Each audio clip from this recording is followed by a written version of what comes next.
YouTube channel झारवी music को subscribe करें। मोला घर मां बोला थे दुरिया मरई के गते मोर मनले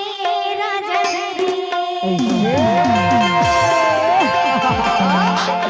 औ मोला घर मां बोला थे दुरिया मरई के गते मोर मनले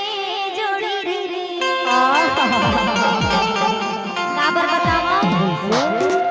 घर ले निकला नहीं दे भौजी भैया मैं कैसे किया गते मोर मनले राजा रे काजल दीदी मंच में आए हमारे गाने में कलाकार और भी हैं। देख रहे से तो कई था यार का किथे से आप तूरा दीवाना हीरापुर के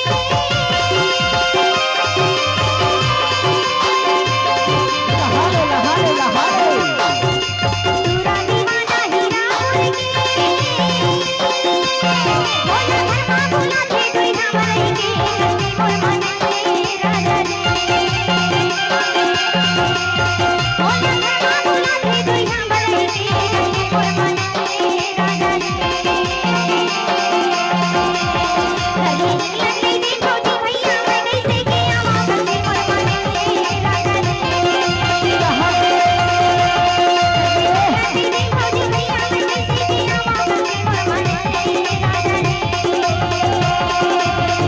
दीवानी छत्तीसगढ़ के